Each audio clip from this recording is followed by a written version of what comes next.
मैं रमा अनुपमा अपने YouTube channel से आप सभी का स्वागत करती हूँ। मैं अभी एक भगवती गीत सुना रही हूँ। अच्छा लगे लाइक शेयर कमेंट ज़रूर करें। मैया एली नैहर बा घरे घरे पूजा लेती ना। मैया एली नैहर बा घरे घरे पूजा लेती ना। दुर्गा पूजा लेती ना। हे मैया एली नैहर बा घरे घरे पूजा लेती ना। मैया एली नैहर बा घरे घरे पूजा लेती ना।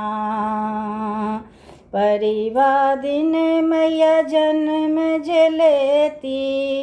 परिवार दिन मैया जन्म जे लेती। द्वितीया दूत पठौती। हे मैया द्वितीया दूत पठौती। तृतीया का मैया तीनों लोक घूमती। तृतीया का मैया तीनों लोक घूमती। चौथी निशुंभ वध करती। मैया एली नैहर बा घरे घरे पूजा लेती ना। मैया एली नैहर बा घरे घरे पूजा लेती ना। पंचमी का मैया पत्र पढ़ौती। पंचमी का मैया पत्र पठौती। षष्ठी बेल नतौती। है मैया षष्ठी बेल नतौती। सप्तमी का मैया मंदिर चली जेती।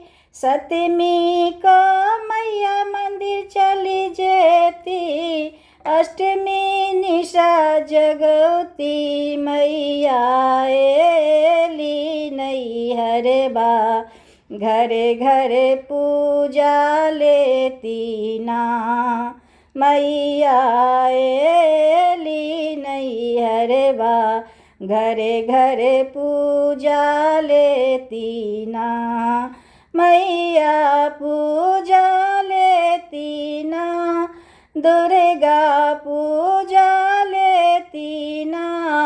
मैया एली नैहर बा घरे घरे पूजा लेती ना। नवमी का मैया नवेद धरौती।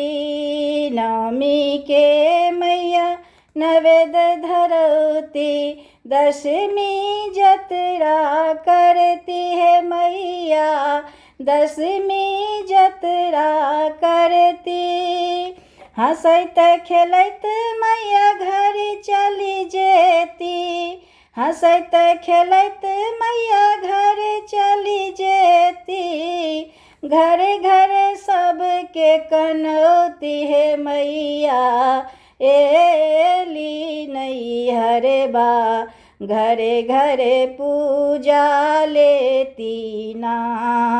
मैया एली नैहर बा घरे घरे पूजा लेती ना।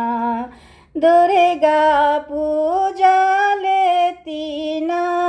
है मैया पूजा लेती ना। मैया एली नैहर बा घरे घरे पूजा लेती ना।